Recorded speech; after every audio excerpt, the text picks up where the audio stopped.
안녕하세요. 마사통의 마사장입니다. 저는 성공하는 태국 마사지 샵을 만들려면 몇 가지 요건들이 있다고 말씀드렸었고, 요전 시간에는 그 요건들 중에 하나인 인테리어에 대해서 말씀을 드렸었는데요. 오늘은 이어서 그 세 번째 시간으로 태국 마사지 샵의 운영 방식에 대해서 말씀드려 보려고 합니다. 이 태국 마사지 샵을 운영하는 데 있어서 내방하는 손님들에게 카운터들은 친절하게 하고, 마사지 샵이니까 마사지를 하는 관리사들은 마사지를 성의껏 잘 해드려야 한다는 등의 기본적인 운영 방식의 문제들은 어찌 보면 지극히 당연한 것들이기 때문에 따로 특별히 논할 부분이 없어야 하지만, 의외로 그런 기본적인 사항들조차도 갖추지 못하고 운영을 해 나가는 샵들이 매우 많기 때문에 먼저 그런 부분들에 대해서 말씀드려 보겠습니다. 장사를 하면서 손님들에게 친절하게 하거나 가게 위생을 깨끗하게 하는 등의 문제는 지극히 당연하고 매우 기본적인 문제들이죠. 하지만 그런 기본도 안 갖추고 장사를 하고 있는 곳들을 저는 굉장히 많이 보았습니다. 그런 부분들에 대하여 오늘 모두 일일이 다 말씀드리기에는 너무 많은 시간들이 소요되기 때문에 오늘은 간단히 몇 가지 예만 들어서 말씀드리겠습니다. 보통 어떤 태국 마사지 샵이든지 손님이 가게에 왔을 때 직원들이나 업주들이 어서 오세요 라는 말을 하고 난 후에 가격 안내도 하고 방으로 안내도 하고, 그 외에 손님이 필요로 하는 것들에 대한 응대들을 하는데요. 그러한 과정에 손님과 대화하는 직원들이나 업주들이 일명 영혼 없는 멘트들을 하면서 응대를 하는 경우들이 많이 있습니다. 평소에 자기 스타일이 사근사근하지 못하거나 무게를 잡는 스타일이라고 해도 손님을 맞이할 때만큼은 그런 자기 본연의 스타일로 손님을 맞이해서는 안 되는데, 그런 것을 전혀 신경 쓰지 않고 본래 자기 스타일대로 손님을 대하는 그런 사람들이 많은 것이죠. 어쨌든 처음에 인사말을 할 때부터, 그리고 손님의 모든 응대 과정에서 그런 영혼 없는 말투들과 친절하지 못한 스타일로 손님들을 맞이한다면 손님들에게 얼마나 불쾌감과 불친절함을 느끼게 할지에 대해서, 또 그런 말투 하나 때문에 손님들이 재방문을 안 할 수도 있다는 사실을 모른 채 장사를 하고 있는 곳들이 아주 많습니다. 지금 제가 어떤 것을 말하고 있는 것인지, 어떤 느낌을 말하고 있는 것인지를 느껴보시라고, 처음에 손님에게 인사를 할 때 어서 오세요 라고 말하는 그 한마디만 제가 직접 말해서 들려봐 드릴게요. 들어보시고 직접 느껴보십시오. 첫 번째는 영혼 없는 말투. 어서 오세요. 다음은 사근사근한 말투. 예, 어서 오세요. 느껴지시나요? 직원이나 업주가 제가 좀 전에 첫 번째로 들려드린 그런 영혼 없는 말투식으로 손님들을 맞이하고 손님과의 모든 대화에 사무적이고 불친절함을 느끼게 할 그런 말투들로 응대들을 한다면, 그 손님이 바로 여러분들이라면 그 가게에 다시 가고 싶어지시겠습니까? 여기서 요새 손님들에게 그런 식으로 말하는 직원들이나 업주들이 어딨냐고 하시겠습니까? 아닙니다. 굉장히 많습니다. 그리고 마사지를 받으러 방에 들어가서 매트에 누웠는데 매트나 베개에서 냄새가 엄청 나는 샵들도 매우 많습니다. 손님이 가고 나면 그때그때마다 커버들을 갈아야 하는데, 그러기에는 귀찮고 힘이 드니까 며칠에 한 번씩 그런 카바들을 갈기 때문인 거죠. 그리고 관리사들의 마사지 실력이 모두 다 기가 막혀야 하는 것은 아니지만 정말 어처구니가 없을 정도로 마사지를 못하는 관리사들도 많습니다. 관리사들에 관련된 그런 문제점들이 발생하는 이유는 마사지 실력이든지 외모든지 업주 마음에 차는 관리사들을 골라서 데려올 수 있는 능력이 없는, 즉 수급의 능력이 안 되는 오직 에이전시가 데려다 주는 관리사들을 쓸 수밖에 없는 업주들이 거의 태반이기 때문입니다. 지금까지는 몇 가지 문제점들에 대해서만 간단히 말씀을 드렸는데요. 어떤 가게에 손님들이 방문을 했을 때 불만이 생기는 것은 꼭 아주 큰 문제 때문만은 아닙니다. 어떠한 불만으로 인해서 재방문을 안 하겠다고 마음먹은 손님들은 이러니 저러니 하는 여러 소리 안 하고 그 다음부터는 그냥 안 옵니다. 섬세하게 손님의 입장이 되어서 항상 체크하고 노력해야 합니다. 그것이 곧 업주의 능력이기도 한 것입니다. 요새 태국 마사지 샵은 널리고 널렸다는 것을 아셔야 합니다. 그 다음으로는 소위 자기가 뭘 좀 안다면서 떠들어대는 사람들이 이 유튜브에 자기 기준으로 분류해 놓은 소위 초건전샵이니 묵인샵이니 하는 마사지샵 종류에 대해서 말씀드려 보겠습니다. 저는 이 유튜브라고 하는 곳에다가 일부 유튜버들이 어떤 자기만의 판단 기준을 제시하면서 이러면 초건전샵인 것이고 이러면 묵인샵인 것이다 라는 말들을 늘어놓은 것을 보았는데요.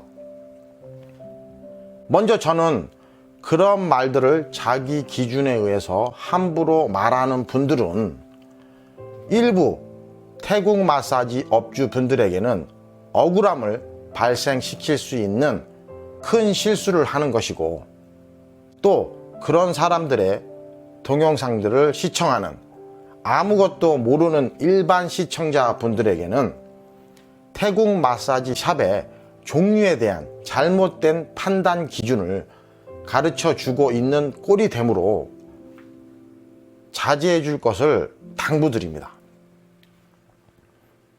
제가 지금 어떤 오류에 대한 말을 하고 있는 것인지 쉽게 이해를 하실 수 있게 일단 다른 예를 들어봐 드리겠습니다. 여러분이 어느 날 마사지를 받으러 어느 태국 마사지 샵을 갔다고 가정을 해보죠.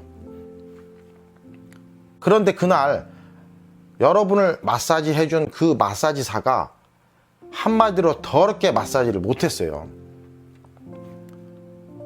그래서 자기 주변 사람들에게 이렇게 단정지어서 말합니다.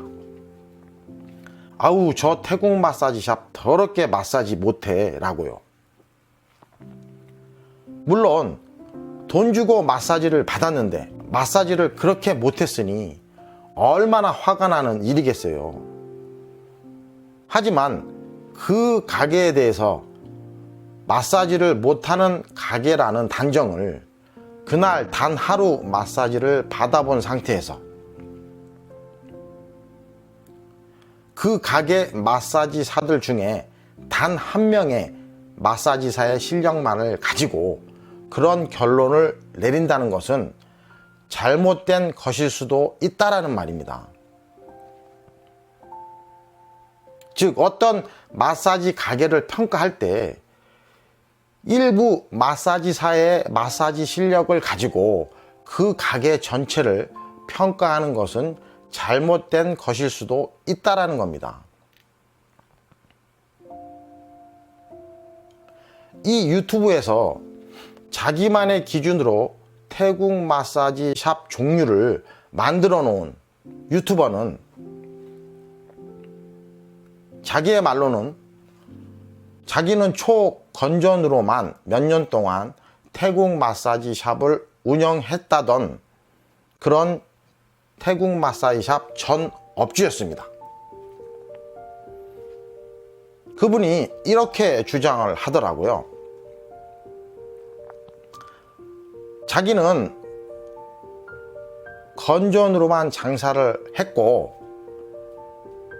주변에 자기가 아는 소위 묵인샵의 사장들로부터 많은 얘기들을 들어서 자기는 잘 알고 있다. 그런 소위 묵인샵의 특징들은 이러이러한 것들이 있지만 결정적으로 그 가게가 묵인샵인지 아닌지를 알 수 있는 방법은 직접 마사지를 받아보면 확실히 알 수 있게 된다. 그 이유는 마사지를 받을 동안 관리사들이 유혹을 한다든지 또는 손님 본인이 서비스를 원했을 때 그것에 대한 딜이 성사가 되거나 하면 그것은 확실히 묵인샵인 것이다 라고요. 제가 이 부분에서 말씀을 드릴게요. 이런 겁니다. 그 유튜버가 지금 이 유튜브를 통해서 많은 사람들에게 가르쳐 주고 있는 그 태국 마사지 샵의 구분 방법으로 누군가 어떤 가게를 초건전샵이라고 판단을 내렸다고 생각해 봅시다. 아니, 쉽게 말해서 어느 마사지 샵을 누가 직접 가서 마사지를 받았는데 마사지를 받는 내내 관리사가 유혹도 전혀 안 하고 거기다가 자기가 직접 관리사에게 서비스를 해달라고 요구를 해봤는데도 그 마사지사는 자기는 마사지만 한다라고 했다. 그렇게 가정을 해보죠. 그랬을 때 여기서 함부로 말하는 그 유튜버 판별 기준 방법대로라면 그 집은 확실히 초건전샵인 거죠. 그렇게 판단을 해야 하는 것이죠. 그런데 여기서 그 유튜버의 구별법으로 건전샵이라고 판단을 내렸던 그 가게에 있는 많은 관리사들 중에 그 누군가는 오직 건전하게 마사지만 하지 않고 다른 서비스도 하는 관리사가 있다면 그러면 어떻게 되는 거죠? 그렇게 건전샵이라고 판단한 그 샵에 있는 관리사들 중에서도 업주 몰래 마사지 외에 다른 서비스를 하는 관리사가 없을 것 같으세요?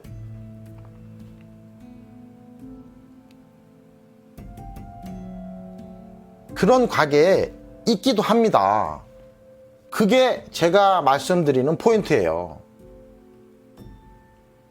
반대로 그 유튜버가 구분 지으라고 알려준 방법으로 판단 내린 소위 묵인샵이라는 곳에 있는 관리사들 중에 마사지 외에 다른 서비스는 절대 안 한다며 거부하는 관리사들은 없을 것 같으세요? 있단 말입니다. 저는 우리나라에 있는 모든 태국 마사지 샵이 건전하다, 왜 그런 말을 하느냐, 그따위 소리를 하는 것이 아닙니다. 실제로 서비스가 이루어지는 곳들도 아주 많이 있습니다. 하지만 묵인이라는 단어의 의미처럼 업주가 알면서도 모르는 척하는 업체만 있는 것이 아니고 업주들은 진짜로 몰랐는데 업주들 몰래 그런 서비스를 행하는 관리사들이 있는 태국 마사지 샵들도 많기 때문에 그렇게 함부로 단정짓는 판단의 기준을 남들에게 제시해서는 안 된다라는 그 말인 겁니다. 그리고 함부로 그렇게 남들에게 하여금 오판을 하게 할 수 있는 동영상들을 올리는 그 유튜버는 그 유튜브에 대고 자기는 건전하게 마사지로만 장사를 몇 년 동안 했었다고 하던데요. 그 사람은 과거에 몇 년 동안 장사를 하면서 자기 가게에 왔다 갔을 최소 몇천 명의 그 손님들이 마사지를 받을 때마다 방마다 다 감시하고 체크했었기 때문에 자기 가게에서는 건전하게 마사지만 행해졌다고 장담하는 걸까요? 그래서 남의 가게들에 대해서는 함부로 그렇게 까는 말들을 해서 조회수팔이를 하는 걸까요? 참 자기 똥은 냄새 안 나고 남의 똥만 냄새 난다고 하는 논리와도 같은 겁니다.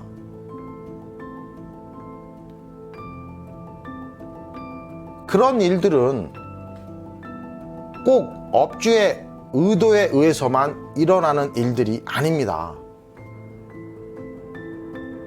그러니까 태국 마사지 샵을 초건전으로 운영한다, 무긴으로 운영한다를 남들이 구분 짓는 것 자체가 어찌 보면 의미가 없습니다. 그러니까 정확히 말하자면 만약에 마사지 말고 다른 서비스를 하는 관리사가 있다면 보통적으로 이렇게 하고 이렇게 한다, 이렇게 말하는 거는 맞는 말일 수 있어요. 하지만 그런 사람이 한 명이라도 있었다, 그런 경험이 있었다고 해서 저 집은 묵인샵이다, 이렇게 단정 지어서 구분을 지어라 라고 가르쳐 주는 것은 잘못된 것이라는 겁니다. 솔직히 업주가 어떤 주의를 줘도 업주 몰래 서비스를 하는 관리사들은 어느 곳에든지 항상 존재합니다. 그리고 현실을 제가 말씀을 드릴게요. 업주가 그런 걸 원치 않아요. 그런데 관리사가 그런 거를 몰래 했다고 칩시다. 그래서 어느 날 그게 업주한테 들통이 났다고 쳐봅시다. 솔직히 그 업주가 어떻게 할 수 있을 것 같습니까? 그럴 때마다 바로바로 그런 관리사들은 보내버리고 또 바로바로 다른 관리사들을 채워놓을 수 있을 거라고 생각들을 하시나요? 그렇게 자유자재로 관리사들을 바꿀 능력이 있는 업주는 제가 단언하건대 신입니다, 신. 적어도 우리나라에 그런 능력을 갖춘 업주들은 거의 없어요. 제가 이 정도로만 말씀드려도 대충 감이 오고 정리가 되시나요? 제가 이것은 정말 좀 답답해서 꼭 한번 동영상을 통해서 말씀드려야 되겠다고 생각한 부분이기도 하는데요. 그것은 어떤 업주의 의도, 업주가 이거를 애들을 시켜서 묵인으로 서비스를 하라고 해야 되겠다, 안 해야 되겠다, 그런 것을 꼭 결정하기 때문에 그런 일이 일어나는 것은 아니라는 것을 분명히 아셔야 됩니다. 하여튼 오늘 저는 여기까지 하고요.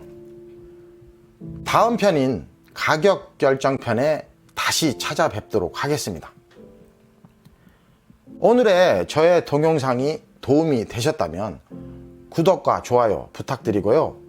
알림 설정까지 하셔서 다음 편들도 꼭들 한번 보시기 바랍니다. 지금까지 마사통의 마사장이었습니다.